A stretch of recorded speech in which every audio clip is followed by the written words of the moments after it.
أشهد أن لا إله إلا الله وحده لا شريك له وأشهد أن محمدا عبده ورسوله اللهم صل وسلم على سيدنا محمد في الأولين وصل وسلم على سيدنا محمد في الآخرين وصل وسلم على سيدنا محمد في كل وقت وحين وعلى آله وصحبه ومن تبعه بإحسان إلى يوم الدين. أما بعد، أبا الكرام والعلماء الأفاضل ومعاشر المسلمين والمسلمات رحمكم الله، السلام عليكم ورحمة الله وبركاته. الحمد لله على نعمة الإسلام وكفى بها من نعمة. الحمد لله على نعمة الإسلام وكفى بها من نعمة.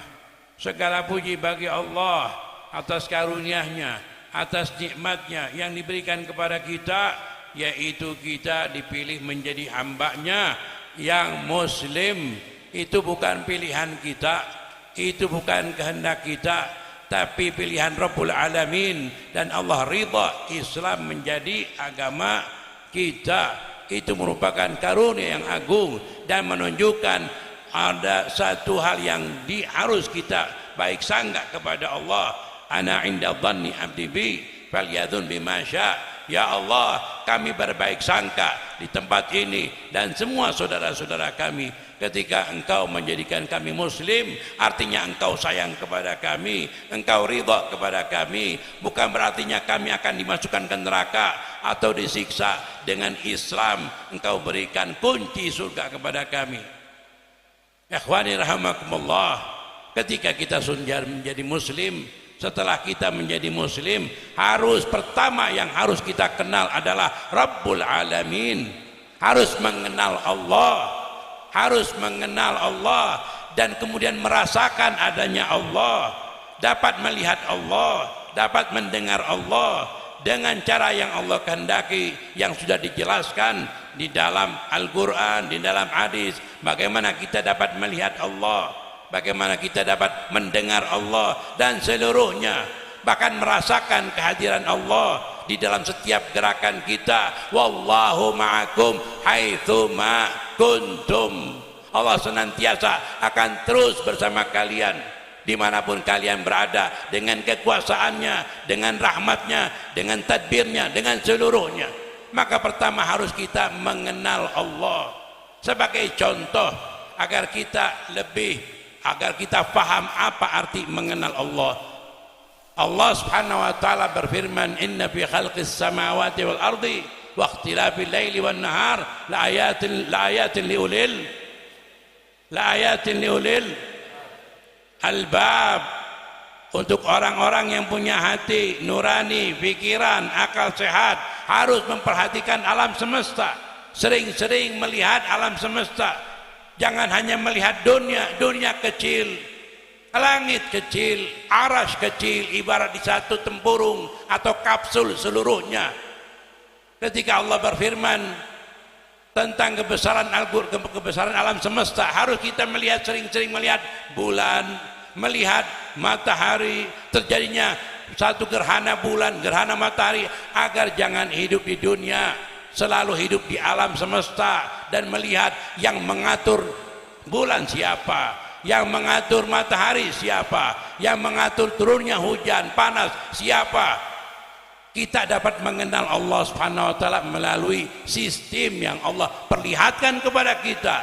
Seluruhnya adalah sistem. Ketika Allah berfirman, "Inna fi khalqis samawati wal ard", juga ayat-ayat yang lain itu membawa kita agar mengetahui tidak mungkin sistem alam semesta berjalan sendiri, ada sendiri, wujud sendiri. Pasti ada yang mengatur, yang menciptakan, yaitu Rabbul Alamin. Jadi kalau ditanya kita sebagai muslim, yakin Allah ada? Yakin. Kalau tidak belajar kita nggak tahu. Ada yang mengaku Tuhan juga jadi, ada yang mengaku Nabi juga jadi, sebab kita tidak mengenal Allah. Dilahirkan sebagai Islam KTP karena berkat orang tua kita muslim, tapi jahil tentang Islam. Lalu setelah mengenal Allah, tahu ada Allah, yakin Allah itu ada, maka ditanya. Banyak sekarang paham-paham yang sesat yang menyesatkan umat Islam. Nanti dibicarakan oleh Syekhuna Muhammad itu Ramli, bagian daripada akidah yang sangat penting. Ketika ditanya tentang adanya Allah, itu dalilnya sistem yang ada di alam semesta wajib menunjukkan bahwa Allah Subhanahu wa taala Maha ada. Ketika ditanya bagaimana rupanya Allah, Allah Subhanahu wa taala menjawab laisa kamitslihi syai'un wa samiul basir. Ketika ditanya oleh orang-orang yang tidak paham agama, di mana Allah? Allah sudah menjawab, wa idza sa'alaka ibadi anni fa inni qarib. Kalau ada satu orang bertanya kepada engkau, di mana aku, di mana Tuhanmu? Fa idza sa'alaka ibadi anni fa inni qarib. Kalau ada yang bertanya kepadamu tentang aku, Allah memberikan fa inni qarib, aku maha dekat. Jadi kalau ada yang tanya mengatakan di mana Allah, jangan bilang di langit, jangan bilang di arsy. Allah sudah memberitahukan kepada Rasulullah, wa idza sa'alaka ibadi anni fa inni qarib ujibu da'watad da'i idza da'an. Juga ayat lain mengatakan aqrabu min hablil warid wa fi anfusikum afala tubsirun, bimakna rabbakum. Yang menguasai badan kita, ruh kita, nyawa kita, nafas kita, kedipan kita, masa kita bertanya di mana Allah? Ikhwani rahimakumullah, di antara pertanyaan yang kadang suka bertanya, sebelum ada Allah itu apa? Kana Allah wa lam yakun syai'un ma'ah, huwal awwalu wal zahiru wal batin, huwal awwalu wal akhiru wal zahiru wal batin. Harus kita pegang itu, bagaimana kita mengenal Allah Subhanahu wa taala. Ada orang Yahudi bertanya kepada Rasulullah sallallahu alaihi wasallam, "Sif lana rabbaka ya Muhammad." Maka Rasulullah menjawab, pertama diam sejenak sampai turun wahyu, turunnya suratul Ikhlas. Qul, katakan kepada mereka bahwa Allah, bahwa Tuhan yang kalian sembah, Tuhan yang seluruh makhluk sembah, huwallahu, qul huwallahu ahad, dialah Allah yang Maha Esa, As-Samad, yang tempat kembali seluruh makhluk. Tidak ada satu apapun di dalam kewujudan ini yang dapat bergerak, dapat bernapas, dapat diam kecuali dengan izin Allah Subhanahu wa taala. Jadi beberapa kalimat ketika ditanya apa tanda kewujudan Allah, bacakan inna fi khalqis samawati wal ard wa ikhtilafil laili wan nahar. Dan ketika ditanya di mana Allah, jawabnya apa? Allah yang jawab, bukan kita. Apa? Wa idza sa'alaka ibadi anni fa inni qarib. Kalau ditanyakan bagaimana rupanya Allah, jawab kepada mereka dengan firman Allah, laisa kamitslihi syai'un wa huwas samiul basir. Jawab dengan firman Allah yang sudah menjelaskan kepada kita semua jawabannya. Di mana sebelum ada Allah itu apa? Allah telah menjawab, huwal awwalu wal akhiru wal zahiru wal batin. Kemudian kalau ada yang bertanya lagi, bagaimana Allah menciptakan alam semesta? Bagaimana, apakah Allah turun dan naik? Maka jawab dengan firman Allah Subhanahu wa taala, innama amruhu idza arada syai'an ayyaqula lahu kun fayakun. Saya mengambil satu cerita yang indah, diambil daripada surah Kahfi, Ashabul Kahfi. Allah Subhanahu wa taala tidak memerlukan tempat, tidak memerlukan masa, waktu, karena masa dan tempat adalah ciptaan Allah. Allah bisa menarik itu waktu. Tidak berjalan kepada Ashabul Kahfi 309 tahun, kukunya nggak panjang, rambutnya nggak panjang, badannya tetap demikian. Waktu dihentikan oleh Allah karena Allah yang menciptakan waktu. Allah tidak memerlukan waktu, bisa memberhentikan, bisa menjalankan. Ternyata Ashabul Kahfi 309 tahun hidup tanpa ada masuk waktu dalam kehidupan mereka. Subhanallah. Kalau memang masuk waktu pasti rambutnya apa? Bisa 10 meter, bisa 20 meter, kukunya segimana. Tapi ketika bangun dalam keadaan normal, tidak bergerak sama sekali, dan mereka sehat walafiat. Ikhwani rahimakumullah, belajarlah mengenal Allah. Yang kemudian Rasulullah SAW memberikan kepada kita arahan dengan sangat teliti dan sangat teratur. Dari mulai bangun tidur, ingat alhamdulillahilladzi ahyana.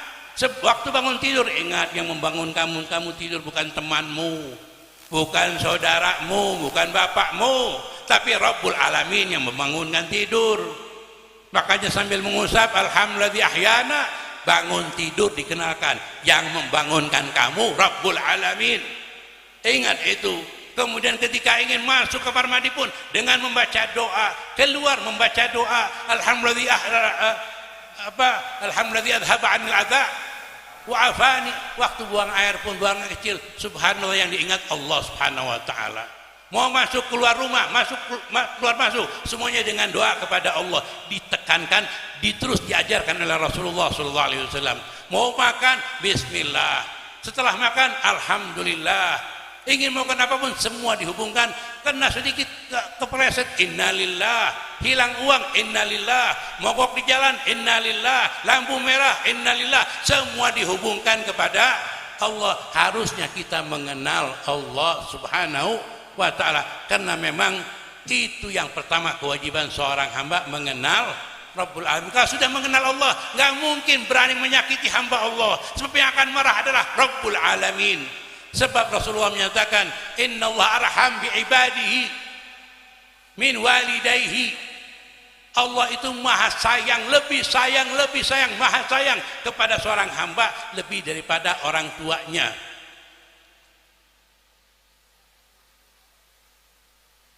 Ada satu riwayat ketika ada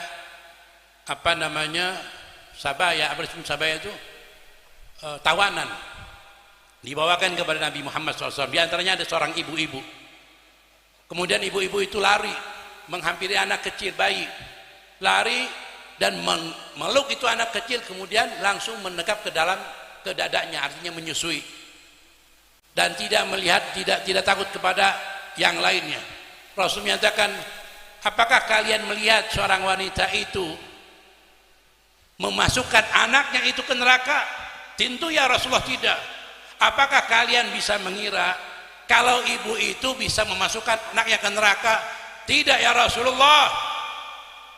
Maka Rasul menjawab, Allah lebih sayang kepada kalian daripada ibu itu kepada anaknya. Harus kita tahu Allah sayang kepada kita. Dengan dipilihnya Islam, kita min ahlil jannah. Jangan dirobek itu kartu, jangan dirusak itu kartu, jangan mengkafiri umat, jangan mencaci umat. Allah akan balik dan dicabut itu Islamnya. Di antara riwayat Anda punya tadi, Habib Salim bin Ahmad mengatakan beliau banyak menangis, di pipinya ada 2 garis. Beliau banyak menangis. Kenapa? Karena takut dicabut Islamnya. Takut ada salah dan Allah murka. Kalau Allah murka nggak pilih-pilih, mau Habib, kiai siapa, bisa dicabut seluruhnya. Innama yakhsyallaha min ibadihil ulama. Ikhwani rahimakumullah. Dan jalan mengenal Nabi Rasulullah SAW, jalan mengenal Allah tidak mungkin kecuali dengan mengenal wasilahnya itu Nabi Muhammad sallallahu alaihi wasallam. Kita akan melihat sosok Nabi Muhammad yang agung ketika mengenal Allah. Allah Rabbus samawati wal ardin, Allah pencipta semesta alam, alam seluruhnya, aras dan seluruhnya tidak lebih daripada debu. Bahkan kalau kita mengatakan Allah itu aras, alam seluruhnya debu, itu bukan pengagungan tapi penghinaan. Kullu ma khatara bi balik fallahu ala khilafi dzalik. Allah tidak dapat dibayangkan dengan apapun. Jadi kalau mengatakan aras, na'udzubillah, ada orang sampai berkeyakinan nanti Nabi Muhammad didudukan di samping Allah di bawah aras. Jangan ikut-ikutan. Ma gadarullah haqqa gadri. Mereka tidak mengagungkan Allah dengan seagung-agungnya. Saya ulang-ulang lagi. Kalau kita bayangkan alam seluruhnya, Nabi Muhammad SAW menyatakan mal kaun bil arsy atau kama qala Rasulullah SAW, alam semesta dibanding dengan aras seperti cincin yang dibuang di tengah padang pasir. Cincin di tengah padang pasir, itu aras besar sekali. Alam seluruhnya seperti cincin.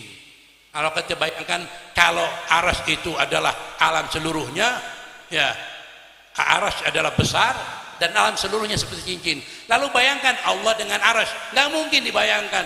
Apakah aras itu seperti debu dengan aras? Perbandingan arasnya adalah dan seluruh alam debu, lalu Allah adalah arasnya. Itu bukan pengagungan tapi penghinaan, pembatasan. Allah lebih besar. Makanya kita ketika sholat Allahu Akbar, Allahu Akbar, Allahu Akbar, jangan terbayang dalam pikiran kita Allah 1000 kali lipat arasy, Allah jutaan kali lipat.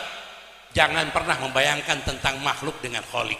Maka ketika kita mengenal Allah, maka mengetahui bagaimana agungnya Nabi Muhammad yang dijadikan sebagai rahmatan lil alamin, yang dikatakan oleh Rasulullah, inna ma'ana rahmatun muhlad, aku ini rahmat Allah yang diberi hadiah kepada kalian. Jadi kalau cintanya Allah kepada hamba-hambanya diberikan suatu gambaran diutusnya Rasulullah sallallahu alaihi wasallam. Jadi rahmat itu diletakkan pada Rasulullah sallallahu alaihi wasallam, yang kemudian umat ini mendapatkan rahmat yang besar. Kalaupun bagaimanapun kemaksiatan mereka, yumhal diberikan tenggang waktu. Umat Nabi Muhammad umat yang paling disayang. Bisul aja hapus dosa, bocor hapus dosa, basah lantainya hapus dosa, anak nangis malam-malam hapus dosa, seorang ibu anaknya kencing dihapus dosa, dicebukin lagi hapus dosa. Tiap waktu ini umat dapat pengampunan dosa dari Allah Subhanahu wa taala, belum lagi daripada doa saudara-saudaranya yang memang kaum muslimin, walladzina ja'u min ba'dihim yaquluna rabbana ighfir lana wal ikhwanil ladzina sabaquna bil iman. Ikhwani rahimakumullah, ada terakhir saya akan bicara hal yang penting, tolong diingat dengan baik.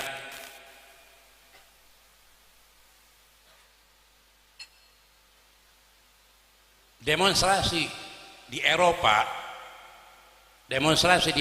itu sesuai dengan catatan salah seorang yang memang mencatat kejadian, dalam setahun 26.000 kali demonstrasi. 26.000 di Eropa ya, di 600 kota di Eropa, di 20 negara di Eropa. Di Jerman 4.200 sekian, saya lupa, demonstrasi dalam setahun. Berapa? 4.000 kali lebih di Jerman. Di Perancis 4.000 sekian, 3.000 sekian 900. Itu mereka demonstrasi anti Zionis yang memerangi Gaza. Indonesia berapa kali? Negara terbesar. Ada gerakan yang memang ingin mengalihkan isu, karena boikot umat Islam di dunia sangat berpengaruh kepada Yahudi. Bagaimana cara melupakan itu boikot? Seakan sudah selesai. Orang-orang kafir Eropa demonya 4.000 kali dalam setahun. Subhanallah, kita demo apa? Membantu apa kepada mereka? Saya malu kalau melihat mereka demo besar-besaran di Inggris. Ya Allah, kita muslim apa melakukan? Ini suatu perkara yang besar yang sedang terjadi. Dan yang paling pentingnya, di dalam Islam itu, dalam umat Islam ada terbagi 3. Wahabi, Syiah, dan Sunni. Wahabi, Syiah, dan Sunni. Yang paling besar adalah ahli sunnah wal jamaah. Ahli sunnah wal jamaah itu benteng umat Islam yang tidak bisa tergoyahkan dari mulai dulu sampai sekarang. Hubungan ahli sunnah wal jamaah, ulama-ulama ahli sunnah wal jamaah sangat terikat dengan habaib, dengan alawiyin, dengan ahlul bait, sangat terikat, tidak bisa tidak. Ahlul bait harus kumpul dengan ulama, dan ulama harus kumpul dengan daripada ahlul bait. Satu kesatuan yang tidak mungkin dapat dipisah. Bagaimana cara menghancurkan dari dalam? Maka diambillah satu gerakan untuk mendustakan nasab ahlul bait. Kalau kita tanya kepada mereka, apakah ahlul bait ada? Apakah dzurriyyah Nabi Muhammad ada? Kalau kalian mengatakan ada, mereka yang paling berhak marah ketika nasab dipalsukan. Mereka yang paling berhak memprotes ketika ada nasab satu orang, satu kelompok mengaku dia sebagai keturunan Nabi Muhammad SAW. Bukan kita, bukan orang lain, bukan orang yang tidak hubungannya. Mereka ahlul bait yang paling berhak marah dan mengirimkan surat dan bisa mengeluarkan seluruh dunia bahwa mereka itu pendusta, bukan ahlul bait. Kami adalah ahlul bait. Tapi ternyata keluarga Al Hasan wal Husain semua sepakat, semua bagian daripada satu rumpun min ahlul bait. Lalu apa masalahnya ingin memisahkan ulama-ulama daripada ahlul bait dengan mengatakan itu kesaksian para kiai, kesaksian para ulama tidak berlaku? Artinya apa? Adalatuhum, kesaksian mereka, keadilan mereka, kesaksian mereka tidak berlaku. Dan kalau tidak berlaku, maka ajaran mereka pun gugur. Ulama-ulama ahlus sunnah wal jamaah ketika mengakui bagian daripada ahlul bait dan mereka didustakan, artinya apa? Mereka para pendusta ulama itu. Kalau pendusta, mereka tidak berhak berbicara tentang agama. Paham? Ketika para kiai yang mendukung Ahlul Bait dikatakan pendusta, maka ajaran mereka semuanya hilang. Bukan hanya di Indonesia, Ibnu Hajar Al-Haytami pun kena bagiannya. Bahkan ulama-ulama dunia mengatakan mereka pendusta semua.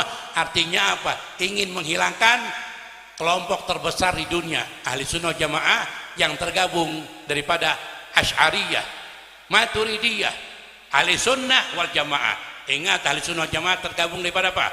Asy'ariyah, Maturidiyah. Dalam akidahnya, kalau dalam fikihnya mazhab Syafi'i, Hambali, Maliki dan Hanafi. Mereka tetap menjadi satu kesatuan yang indah, yang bersatu dalam kesatuan ukhuwah. Ketika para ulamanya dikatakan kesaksian mereka tidak benar, kesaksian mereka batal karena mengakui kelompok daripada Alawiyin, kelompok daripada Ahlul Bait, mereka nasabnya tidak benar. Artinya ulama-ulama kita semuanya